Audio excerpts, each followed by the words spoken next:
यारो दोस्ती बड़ी ही हसीन है, ये ना हो तो क्या फिर जिंदगी है। ये जो यारी दोस्ती के किस्से होते हैं ना, स्कूल से ही शुरू हो जाते हैं, लेकिन कॉलेज लाइफ में आते आते ना ये दोस्ती इतनी गहरी हो जाती है कि लाइफ टाइम तक आपके साथ रहती है। लेकिन यहाँ पर ना बड़े सारे एफर्ट्स भी करने पड़ते हैं।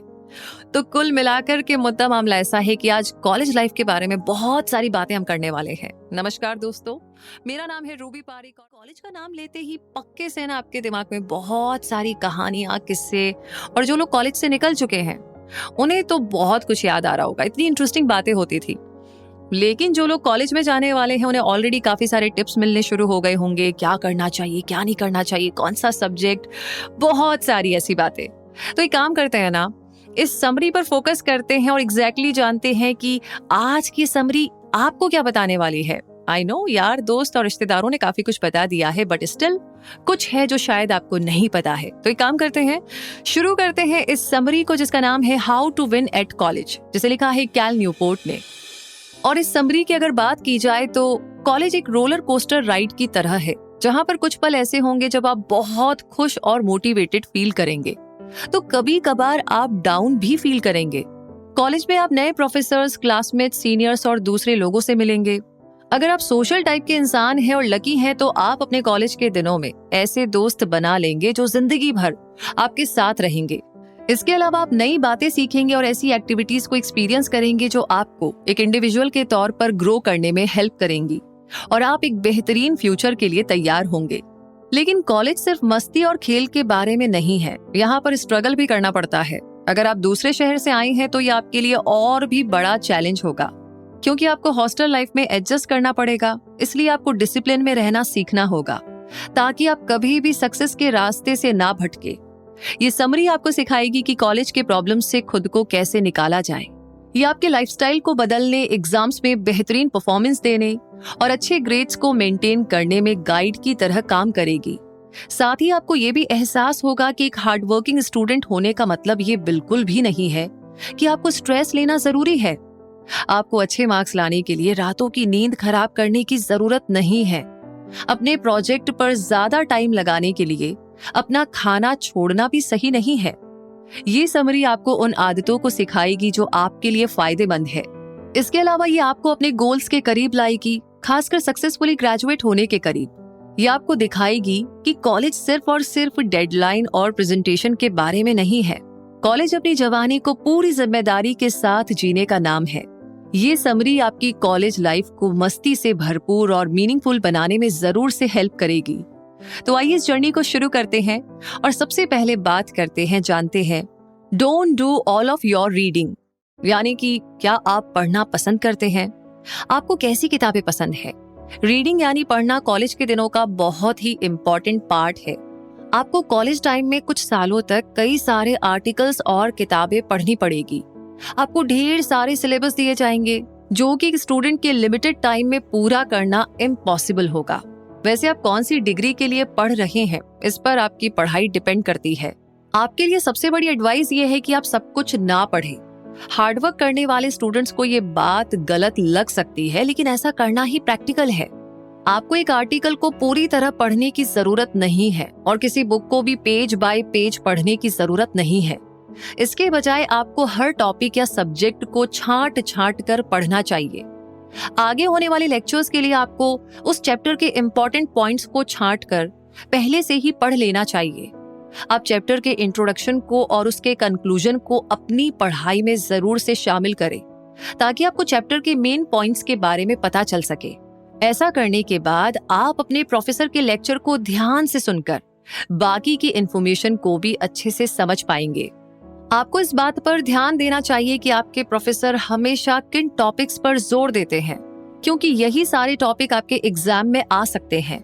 एग्जाम्स की तैयारी के लिए जब आपको कुछ बुक्स या आर्टिकल्स पढ़ने के लिए कहा जाता है तो आपको अपने टॉपिक्स को पहले से ही पढ़ लेना चाहिए। आपको वही पार्ट पढ़ना चाहिए जो आपके थीसिस बनाने में काम आए। आखिरी बात यह है कि आपको जो भी एक्स्ट्रा या ऑप्शनल पढ़ाई दी जाती है उसे छोड़ दीजिए, क्योंकि वो सिर्फ आपके एक्स्ट्रा नॉलेज के लिए होता है। हमेशा याद रखिए कि स्टूडेंट के तौर पर आपके पास लिमिटेड टाइम होता है। आपके पास अपने सिलेबस का सब कुछ याद करने का सुपर पावर नहीं है। अगर आपने साइंस का कोर्स या डिग्री प्रोग्राम लिया है तो आपको पता होना चाहिए कि प्रोफेसर्स आमतौर पर अपनी क्लास में 1 या 2 ऐसे चैप्टर रिव्यू करते हैं जिसमें भारी टेक्निकल बातें हों। तो आप अपनी खुद की जो भी पढ़ाई करें उसमें यही टॉपिक कवर हो जो आपके प्रोफेसर अपने लेक्चर्स में देते हैं। एक प्रो टिप ये भी है कि आपको इन सारे चैप्टर्स को पहले से ही छांट कर पढ़ लेना चाहिए ताकि आपको पहले से ही पता हो कि क्लास में क्या होगा। आप इन चैप्टर्स के मेन पॉइंट्स को लिख भी सकते हैं जिससे आपको इन लेक्चर्स के दौरान गाइडेंस मिल सके। अपनी बाकी की एनर्जी को लेक्चर सुनने के लिए बचा करके रखिए। वैसे साइंस के कोर्स ये नहीं टेस्ट करते हैं कि आपने कितना पढ़ा है, ये टेस्ट करते हैं कि आपने पढ़े हुए कॉन्सेप्ट को कितने अच्छे से समझा है। एक साइंस स्टूडेंट के तौर पर हर लेक्चर के बाद आपको उसकी पूरी जानकारी होनी चाहिए। साथ ही आपके लिए सारे कॉन्सेप्ट्स को अप्लाई करना आसान होना चाहिए। इन कॉन्सेप्ट्स को लेकर के आप में कॉन्फिडेंस होना जरूरी है।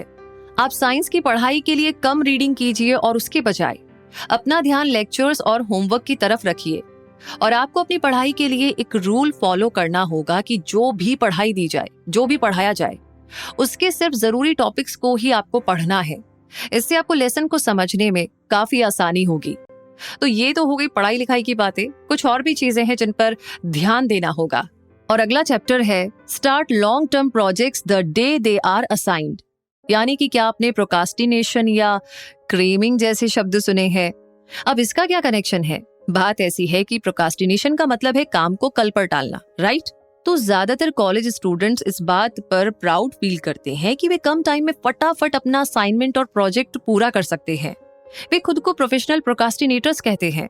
वो रात के 11:59 पर प्रोजेक्ट जमा करते हैं और बहुत खुश होते हैं।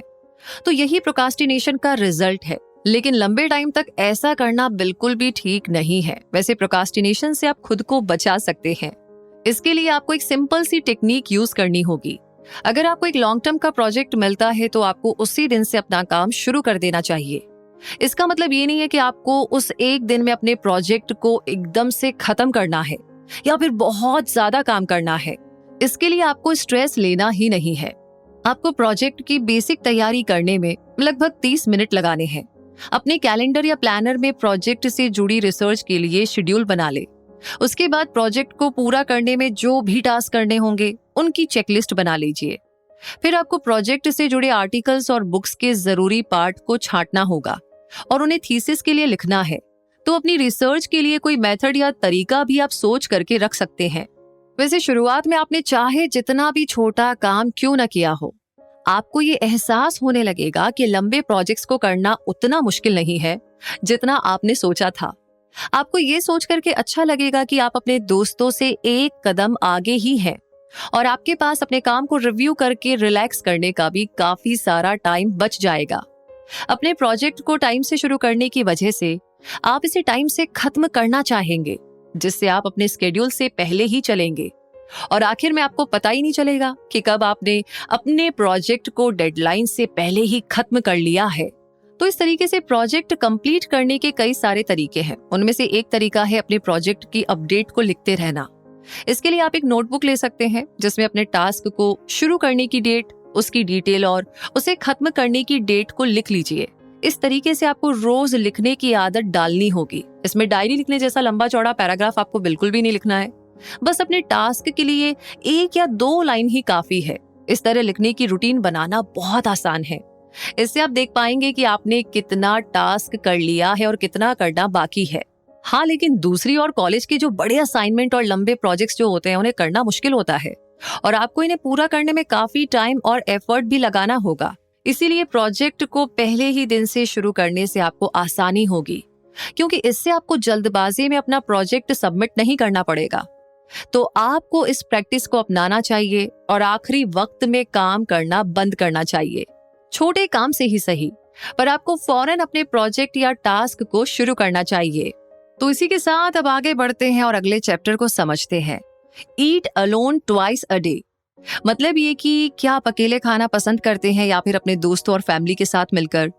कॉलेज स्टूडेंट्स के लिए उनका टाइम बहुत ही जरूरी होता है। कॉलेज में खाना खाने से आपका सारा फ्री टाइम उसी में ही चला जाता है और टाइम के गुजरने का पता और भी ज्यादा तब चलता है जब आप अपने दोस्तों के ग्रुप के साथ एक साथ खाना खाते हैं। इस तरह आपका एक सिंपल खाना आपके लिए ना बड़ा टाइम कमिटमेंट बन जाता है। सबके साथ आपको खाना खाने के लिए ज्यादा वक्त लगाना पड़ता है, लेकिन इसका मतलब ये हरगिज नहीं है कि आपको बाहर जाना ही नहीं चाहिए और दोस्तों के साथ खाना भी नहीं खाना चाहिए, बिल्कुल नहीं। अपने दोस्तों के साथ मिलकर खाना खाना बहुत ही बढ़िया आइडिया है, लेकिन आपको दिन में सिर्फ एक बार ही ऐसा करना चाहिए। अकेले खाते हुए आप अपनी कंपनी एंजॉय कर सकते हैं। यही वक्त आपके लिए मी टाइम और फ्री टाइम होता है। जब आप अपने दोस्तों के साथ खाना खाते हैं तब आप बहुत सारी चीजों के बारे में बातें करते हैं, जैसे कि कॉलेज की बातें या फिर किसी फिल्म की बातें। तो सबके साथ बातें करते हुए खाना खाना बहुत ही टाइम लेता है, इसलिए इसे दिन में एक बार से ज्यादा ना करें। इसके अलावा दोस्तों के साथ खाना खाना आपके लिए एक कमिटमेंट बन जाता है, क्योंकि जब आप उनके साथ नहीं होंगे तो वो आपके बारे में पूछेंगे। अपने दोस्तों को मना करना आई नो बहुत ही मुश्किल है, लेकिन जब आप अपने रूम में या फिर कहीं पर पढ़ाई कर रहे होंगे तो वो आपको जरूर से समझेंगे।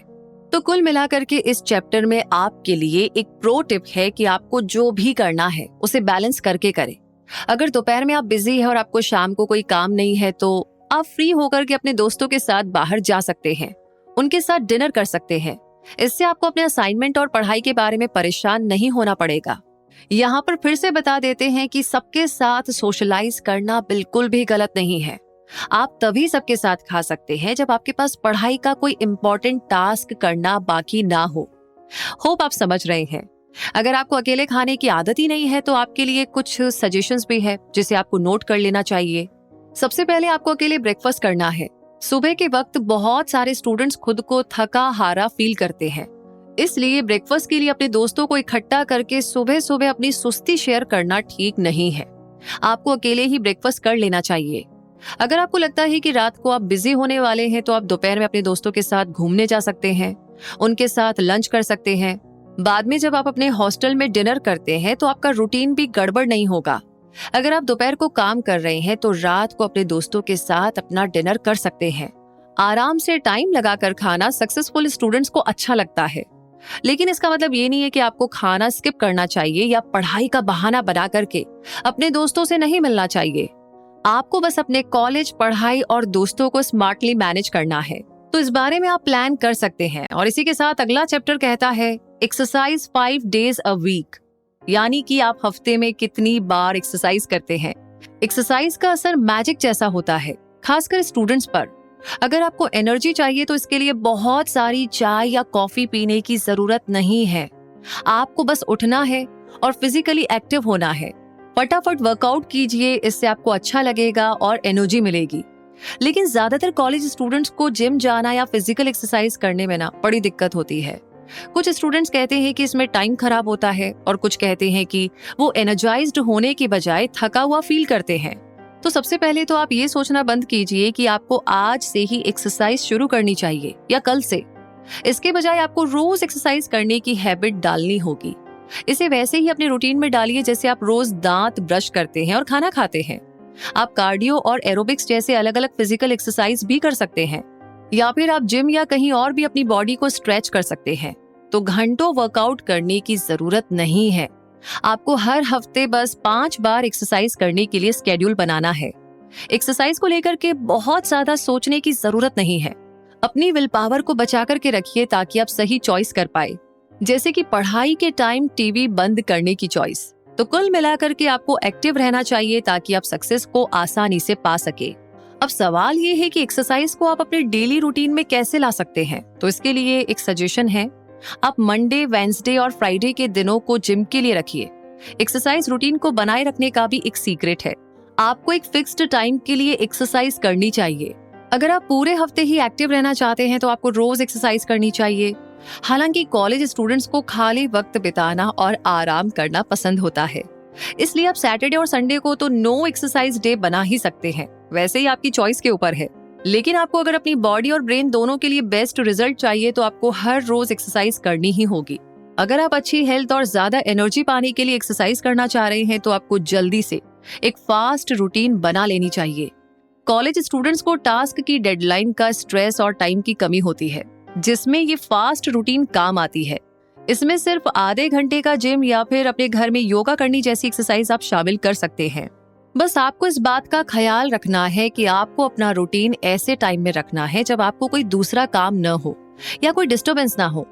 आपके माइंड और बॉडी को एक्सरसाइज करने का ज्यादा फायदा तो तभी मिलेगा जब आप रेगुलरली एक ही टाइम पर एक ही ड्यूरेशन के लिए इसे करेंगे।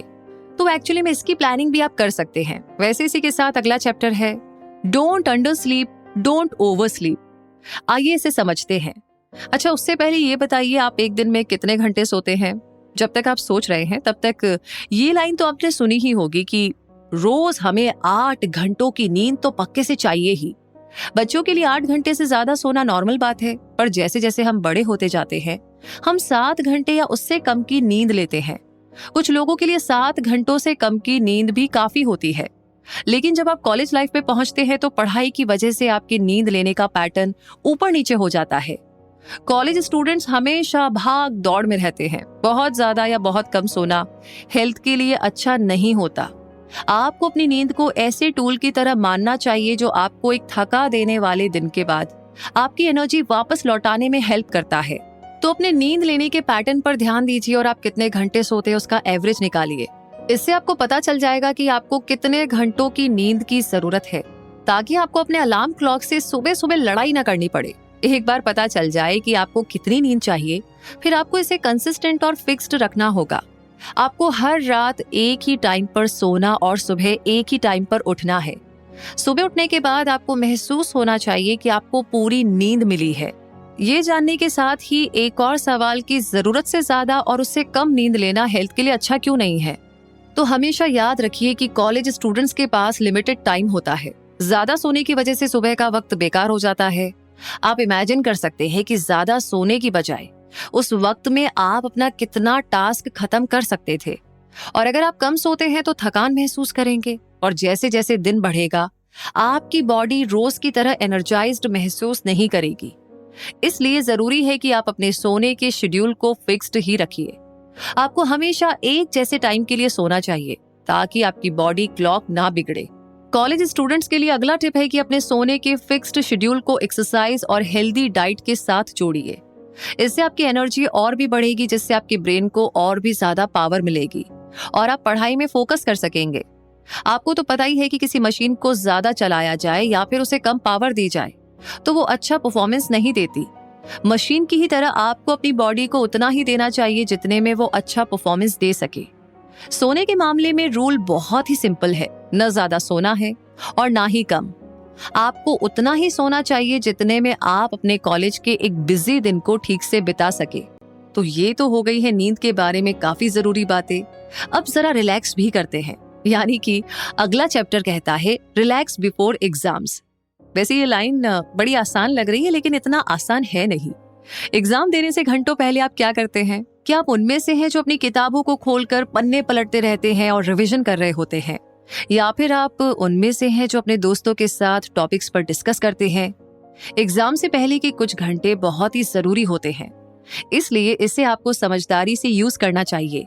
इस वक्त में आपको एग्जाम में कवर हुए सारे सिलेबस को रिव्यू नहीं करना चाहिए, बल्कि आपको एग्जाम से पहले के 1 घंटे रिलैक्स होकर के बिताना चाहिए। वैसे ये बहुत ही मुश्किल काम है, लेकिन आपको ऐसा ही करना चाहिए। याद रखिए कि कॉलेज के एग्जाम्स कैसे होते हैं। आमतौर पर ये एग्जाम्स कॉम्प्लिकेटेड कॉन्सेप्ट को समझकर उसे जाहिर करने की आपकी काबिलियत को टेस्ट करता है। साथ ही ये इन कॉन्सेप्ट्स को याद कर प्रेशर के समय में इंफॉर्मेशन बाहर निकालने की काबिलियत को भी चेक करता है। ये एग्जाम ये जानने की कोशिश करता है कि आप कितना सीख पाए हैं, खासकर जब आपके पास ये बताने के लिए लिमिटेड टाइम और शब्द होते हैं। इसलिए आपको एग्जाम के पहले 1 घंटा रिलैक्स करना चाहिए, जिससे आपका ब्रेन ठीक तरीके से काम कर पाए। लेकिन कुछ स्टूडेंट्स को इंटेलेक्चुअल मोमेंटम पर भरोसा होता है और वो तब तक पढ़ते रहते हैं जब तक कि एग्जाम शुरू ना हो जाए। पर ये सही आदत नहीं है। अगर आप अपना पढ़ा हुआ सब कुछ एक साथ याद करने की कोशिश करते हैं तो आपकी बॉडी में एड्रेनालिन हार्मोन रिलीज होता है। इसके असर से आप बेचैन हो जाते हैं और आपका ध्यान भी भटकता है। फिर आप अपने एग्जाम के सवालों पर ध्यान भी नहीं लगा पाते। एग्जाम के दौरान आपके माइंड का स्टेट ठीक रहे, इसीलिए एग्जाम से पहले और उसके दौरान आपको शांत और कॉन्फिडेंट होना चाहिए। एग्जाम शुरू होने के घंटों पहले या फिर दिनों पहले आपको खुद को ऐसी बातों में लगाना चाहिए जिसका आपके एग्जाम से कोई कनेक्शन ना हो। एग्जाम्पल के लिए आप घर के काम में हाथ बटा सकते हैं, दोस्तों के साथ घूमने जा सकते हैं, या फिर कोई नॉवेल या मैगजीन भी पढ़ सकते हैं। आप कोई मूवी या फिर टीवी सीरीज भी देख सकते हैं या किसी हॉबी में लग सकते हैं। ये सारी एक्टिविटीज आपके माइंड को एक्टिव और एनर्जी से भर देगी, पर उसे थकाएगी नहीं। अपने एग्जाम हॉल में 15 मिनट पहले पहुंचिए। आपको ये इमेजिन करना है कि आपने एग्जाम में बढ़िया मार्क्स हासिल किए हैं और आपके प्रोफेसर आपकी बड़ाई कर रहे हैं, तारीफ कर रहे हैं। ऐसे पॉजिटिव सोचने पर आपका कॉन्फिडेंस बढ़ेगा। ये आपके हौसले को बढ़ाकर आपको अपना बेस्ट परफॉर्मेंस देने में हेल्प करेगा। और आखिर में जब आपको एग्जाम पेपर दिया जाता है तो एक गहरी सांस लीजिए और अपने आप पर कॉन्फिडेंस रखिए कि आप जरूर से अच्छा कर सकते हैं। इन्हीं सारी बातों के साथ एक बार फिर से हम दोहराते हैं कि हमने इस समरी से क्या क्या सीखा, हमें कौन कौन से एक्शन लेने हैं, हमें कौन कौन सी चीजें अप्लाई करनी है, हमें क्या नहीं करना है और क्या हमें पक्के से करना है। तो मुद्दा मामला ऐसा है कि इस समरी में आपको कॉलेज लाइफ की एक झलक मिली। आपको कुछ कुछ अंदाजा हुआ कि कॉलेज लाइफ कितना एक्साइटिंग और साथ ही साथ कितना चैलेंजिंग हो सकता है। कॉलेज स्टूडेंट्स की एक कॉमन प्रॉब्लम होती है जो है टाइम मैनेजमेंट। तो इस समरी ने आपको यही सिखाया कि आप इस लिमिटेड टाइम को कैसे मैनेज कर सकते हैं। आपको कॉलेज में पढ़ने के लिए ढेर सारे मटेरियल दिए जाएंगे जिसके लिए आपको काफी वक्त लगाना पड़ेगा। इसके लिए सबसे बेस्ट तरीका है इन सारे मटेरियल को अच्छी तरीके से छांट कर पढ़ना और इसके टॉपिक को अच्छे से समझना। आपको सब कुछ पढ़ने की जरूरत नहीं है। आपने ये भी समझा कि आपको लंबे प्रोजेक्ट्स को उसी दिन से शुरू कर देना चाहिए जिस दिन उसे दिया गया हो। ऐसा करने पर आपका प्रोजेक्ट बेस्ट क्वालिटी का बनेगा और आप इसे टाइम से या फिर उससे पहले पूरा कर पाएंगे। आखिरी वक्त की पढ़ाई और चाय के एक्स्ट्रा कप के बिना ही आप अपना फाइनल पेपर दे सकेंगे। टाइम और प्रोजेक्ट मैनेजमेंट के अलावा आपने फिजिकल और मेंटल हेल्थ के बारे में जाना। दिन में सिर्फ एक वक्त का खाना ही आप दूसरों के साथ खाइए जिससे आपका टाइम बच सके। दूसरी बात, आपको हफ्ते में 5 बार एक्सरसाइज करनी चाहिए और जब सोने की बारी आती है तो आप उतना ही सोइए जितना आपकी बॉडी को जरूरत है। और आखिर में एग्जाम में अच्छे मार्क्स लाने के लिए आपको एग्जाम देने से पहले रिलैक्स होना चाहिए। इसके लिए आपको बस चिल मारना है या गाने सुनने हैं। सिर्फ एक रिलैक्स्ड ब्रेन ही आपको बेहतरीन रिजल्ट दिलवा सकता है। तो इस समरी में बताई गई टिप्स के बाद क्या आप कॉलेज जाने के लिए तैयार हैं? उम्मीद करते हैं कि आप ऑलरेडी इसके लिए तैयार हो गए होंगे। कॉलेज के चैलेंजेस से घबराइए मत। यही सारे चैलेंजेस आपको एक अमेजिंग इंसान बनाएंगे। इसके बाद ही आप एक ब्राइट करियर बना पाएंगे और फ्यूचर में ऊंचाइयों को छू सकेंगे। चाहे आपका गोल कुछ भी हो, आप उस तक आसानी से तब पहुंचेंगे जब आप उसमें अपना दिल और दिमाग लगा देंगे। तो इसी लाइन के साथ ये समरी यहीं पर कंप्लीट होती है। ये समरी आपको कैसी लगी, किस बात से आपने बहुत रिलेट किया, या फिर कोई और भी एडवाइस है जो आप देना चाहते हैं उन सारे स्टूडेंट्स को जो कॉलेज जा रहे हैं? सो जो भी आपका पर्सनल एक्सपीरियंस है प्लीज आप जरूर शेयर कीजिएगा। और समरी आपको कैसी लगी ये आप हमें बता ही रहे हैं कमेंट सेक्शन में लिख करके। इसके अलावा